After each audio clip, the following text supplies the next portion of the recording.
federal university. And for us, we said that, okay, let us start at 12. We don't go and build big universities like Ibadan or Nsukka overnight, no. But they should start in a small. In fact, I directed the Minister of Education to make sure that they don't even admit more than 400 students at a time. My advice is 250 to 300 because it's not for commercial purposes, it's federal government funds. But as we fund them gradually, they begin to expand the departments and begin to improve on the admission. But at least there should be a basis to see that every state has at least one federal degree awarding institution. And of course the state governors too, they are establishing. So if the state also establishes a federal university, that means at least 2 universities in every state. That is the only way you can emancipate. So you see the number of graduates you turn out. So in those days where you just finish and very few graduates come out and government is able to employ all of them and give them those car loans, you no longer experience those luxuries. But on the overall, the standard of living, just look at the way you communicate. Before the PDP administration, to the telephone line, even directors in ministries had no phone. Directors. As I stand director, I had no phone. Directors had no phone. But with the PDP administration, during the Obasanjo's time, we key into the GSM. Now my mother has a phone. So if you look at the whole thing, now we are talking about privatization of the power sector.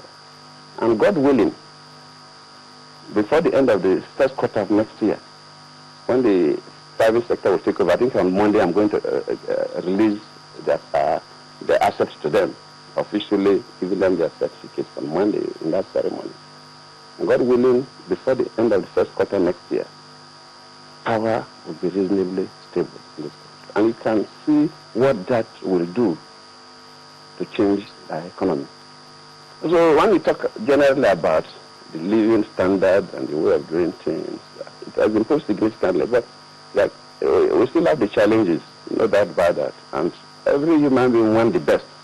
And until you get the best, you'll feel that nothing is happening. But definitely for those of us who, the younger people who were not born at 1960 may not know what we are talking about. But for those of us, at least who knew about it, at least looking back, you'll agree with me that a lot has changed. And the PDP administration actually done reasonably well. Mr. President, when you boast about universities, having universities in various states, I wonder, is it about having several universities, or what's the state of these universities all about? Because at the moment, we have the big strike right now, ASU, and you seem not to be saying anything. You were a former lecturer. How come we still have crises like this, when you should be putting an end to something as such? Crises in developing countries will continue, whether at the primary school level, secondary school level, tertiary level, or even other departments of government. Those are things that you will expect in all developing countries. Look at during Rollins' time, there was a time that he closed down all the universities in Ghana for 1 full year. I'm not saying we are going to do that. 1 full year, that people should begin to appreciate how we get to where we are. The ASU strike is very unfortunate. Very, very unfortunate, I say so, because just like you said, I've also been a part, all of us who attended schools, I've been a part of the system before I ventured into politics. Throughout this period, there's never been a time that a government on its own decided to go and take an inventory about the infrastructure we have in both the federal government universities and the state universities. But we are not pushed to do that. We said that, look, we have schools, and we must know what is there. So we set up a team, technical team. They visited all the universities, all the hostels, including the toilets, facilities we have in the hostels, photograph, video, records. And when it was presented to the Executive Council, I said, look, this must be presented to all the governors. So as the Vice President, during the National Economic Council meeting, because that is a body that's made up of all the governors, chaired by the Vice President, the Finance Minister is a member, the Planning Minister is a member, my Chief Economic Advisor is a member, and the CBN Governor are members. So that is a platform with which we interface with the governors and discuss certain things. So this must also be presented to that body. It was presented to that body because it covered both federal universities and state universities. We didn't go to the private universities. And we all see the enormous responsibilities we have as a nation. My vice president could recognize the way I learned his architecture. I mean, his drawing. Yes. So you can see what it was. We said, no, this must change. And you cannot change this overnight. So for us now to come and strike and emphasize, because government must do something about infrastructure. They did not tell us to do what we have done. For us to take that inventory means that we are committed to improve. And so we are starting with 200 billion and we continue to progress. We have, apart from line budgets, we also have funds from other agencies that both the Petroleum Technology Development Fund intervene in one way or the other. The Tertiary Education Fund intervene in one way or the other. We are line budget intervene in one way or the other. We say, look, we have seen the reality. So we are now doing that for polytechnics and colleges of education owned by the federal government. We cannot do that for fun. No government will want to expose himself. If I want to hide, I will not expose it. For me to do that and document, that means I will want to confront it. So we'll expect the ASU to even work with us. And so now that government has come out clearly to even identify these problems with us, taking inventory, photographs and video clips, I think the government is ready to make changes. So I think the emphasis from the ASU strike, and which unfortunately that ASU strikes will last up to three months, is very, very long. It's quite unfortunate because we have witnessed strikes before. Most of these strikes, government don't agree to the extent we have, even before the call of the strike.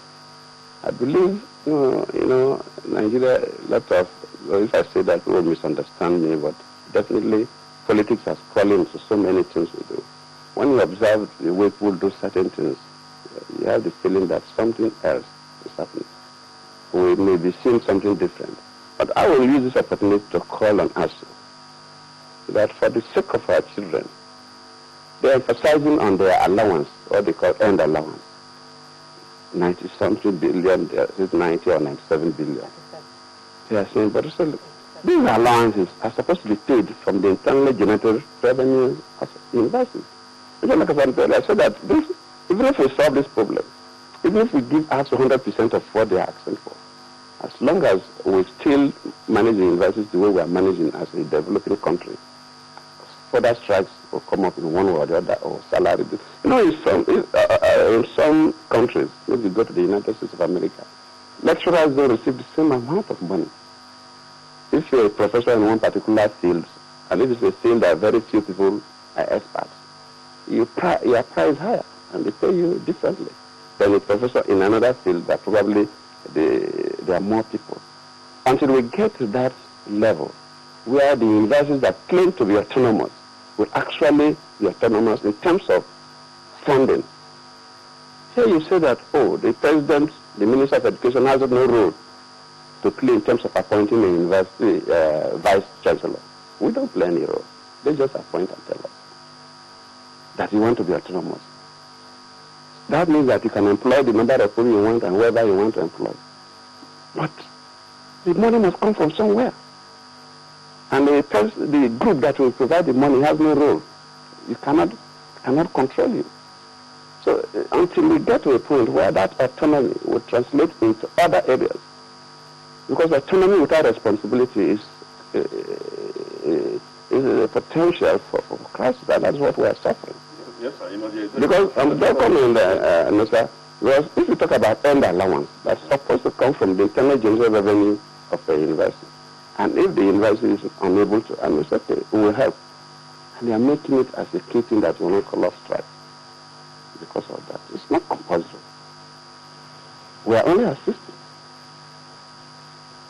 So you were a party to the 2009 agreement as vice president at the time. Yes, so why is the government finding it difficult to implement right now? No, I think there are some of the issues in the 2009 agreement that maybe because of, those who sat down to do the negotiations, probably a civil servant that maybe didn't think through well. There are certain things that they themselves know and agree that you cannot implement. How they get into this, not a part in defense. But how can you say maybe assets of government should be transferred to universities? Universities don't have asset management companies. Government has so many assets. Federal government has so many assets. And government does not take care of universities alone. So if we transfer the assets of government, all the landed properties of governments in Lagos and other places,